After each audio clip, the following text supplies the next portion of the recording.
Short of a constitutional crisis, if a Conservative government in Westminster attempted to impose a new or differential human rights arrangement on the devolved countries. After years of less than robust defence of the Human Rights Act on Labour's part, the leader of Her Majesty's opposition, Harriet Harman, chose the day after the official celebrations at Runnymede to point out the impossibility of the Prime Minister's position. In a stirring speech whose argument was animated by her own long career, Harman spoke first of the experience of being a young lawyer at liberty, bullied by the authorities and ultimately vindicated by the European Court of Human Rights. Then, with considerable humility, she spoke of being frustrated by the tempering effect of human rights protection as a cabinet minister.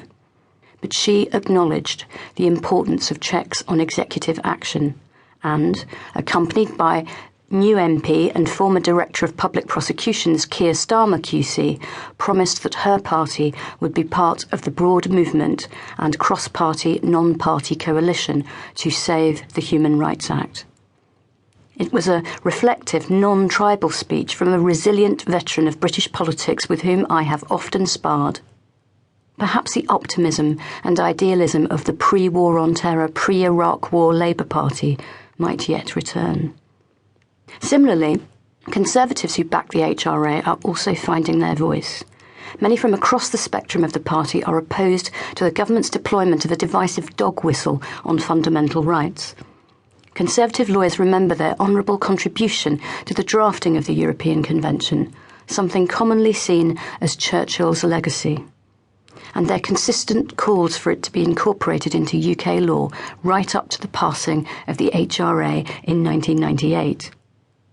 The former Attorney General, Dominic Grieve QC, widely respected across politics and the law, is their natural leader and conscience.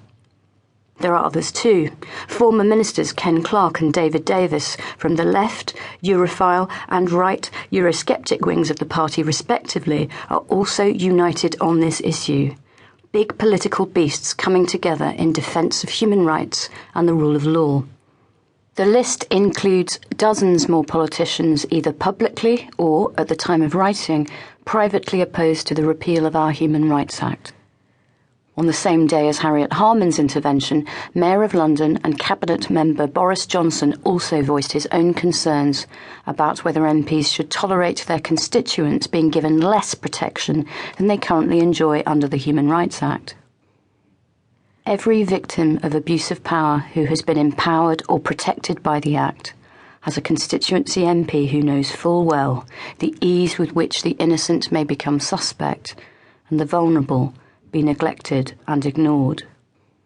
These MPs at times lead a split existence, on the one hand goaded by pundits and kettled by the whips of their respective parties, seemingly engaged in an unending arms race on immigration, security and crime. On the other, confronted, in their constituency surgeries and elsewhere, with the humanity left behind, whether victims of negligence or abuse by local authorities, the Borders Agency or police. And they also know, often from bitter experience, that not all newspaper reporting, including of human rights cases, is accurate or fair. The Liberal Democrat Party may have been decimated in the recent general election as a result of its coalition experience, but there are Liberals in other parliamentary parties, and the new political moment may actually lead to a broader and deeper coalition than can ever be stitched up by two party leaders alone. This is my hope. It isn't just the liberty of the United Kingdom at stake. The impact of our poor, Janus-faced leadership on human rights is already being felt elsewhere. Where would human rights in Europe be without Britain's support for universalism? Ask the bereaved families of those murdered in the Beslan school massacre in Putin's Russia. This is what they said in the Strasbourg court in 2014. The European Court of Human Rights exists as a deterrent to totalitarian regimes like Russia. It works to deter Putin's imperialistic behaviour.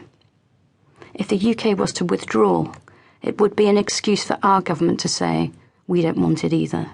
Putin would point at the UK straight away. It would be a catastrophe.